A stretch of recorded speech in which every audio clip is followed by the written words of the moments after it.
Welcome back to the Elwin channel, a place where we share all kinds of content ranging from life, health, history, to design. Mars is the only place in the entire solar system where it's possible for life to become multiplanetarian. Elon Musk. Fun fact number 1. Because of the 95% of solid carbon dioxide in Mars's atmosphere, white, frosty-looking ice caps cover parts of the planet's surface at times. Except they're actually not snow like we know it. They're actually dry ice. Interesting fact number 2. In Spanish, the name for Tuesday is martes, which means the day of the god of Mars.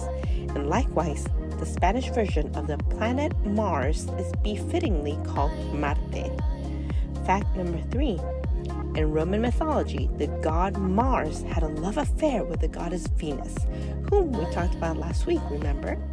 They eventually had sons known as Cupids, who quickly became the symbol of love and the little winged figures we're familiar with in our Western world. This is our third installment on our planetary series, and today we present you the most studied, most researched, and most featured planet in the world of sci-fi films and literature, which you probably guessed by now, it's the planet Mars. Anyone remember that famous Arnold movie, Total Recall? Quite frightening memories if you ask me, no doubt.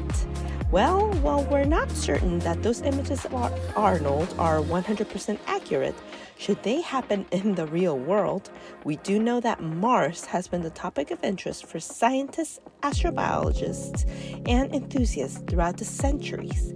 That is because Mars is a lot like Earth in different ways that might possibly suggest that life could be remotely or just maybe somewhat viable in that little red planet.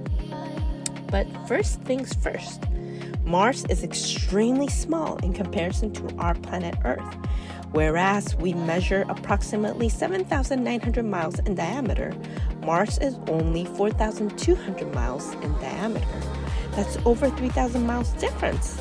People across cultures have aptly called Mars somewhat to the nature of red planet or fire star in their own native languages, along with anything that describes its fiery, ominous hue. Since it is the fourth planet away from the sun, right after us, it is extremely cold and much colder than we'd imagine, dipping to temps as low as 80 to 200 degrees Fahrenheit below zero. Even so, just like us, well, Mars seemingly displays some signs of transitioning seasons because of its angle positioning while it revolves around the sun. In addition, despite its frigid climate, Mars looks a lot like the dusty red desert we all have in mind, sporting volcanic activity and old magma that has covered the surface of crevices and craters all throughout. Mars also boasts not only the deepest valleys, but also the tallest mountainous terrains. For comparison, think of Mount Everest, the highest mountain above sea level on planet Earth, standing at a whopping 5.5 miles high.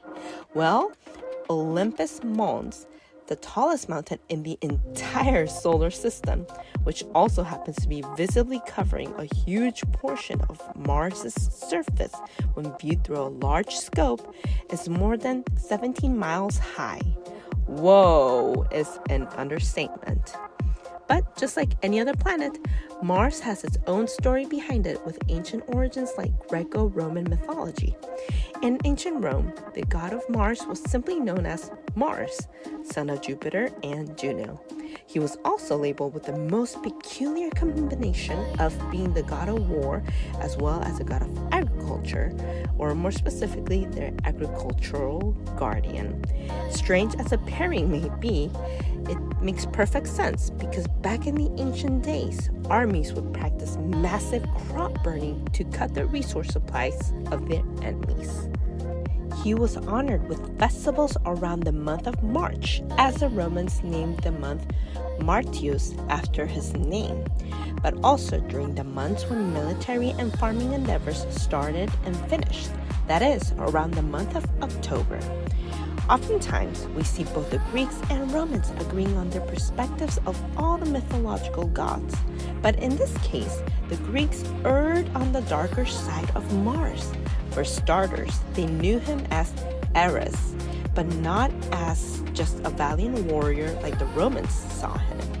Rather, the Greeks vilified his character and saw him as a threatening and destructive god, creating instability in all the world. And while the Romans worshipped Mars as the protector of peace and father of their civilization, Ares was merely a sociopathic lover of strife to the Greeks that not even his parents liked or were fond of, that is, Zeus and Hera. He was even said to have two sons by the names of Deimos and Phobos, with Deimos meaning extreme fear and Phobos meaning fright, from which we get the root word for phobia. So many people believe that depending on the positioning of the planet Mars, we can either have an abundance of passion and energy or quite the opposite, like lethargy and lack of motivation. Ultimately, it's pretty interesting to see that not all Greco-Roman mythological accounts agree with one another. We hope we got a glimpse of some interesting and new perspectives today. As always, thank you for watching, and we hope to see you next time. Like and subscribe for the 4th video on our planetary series.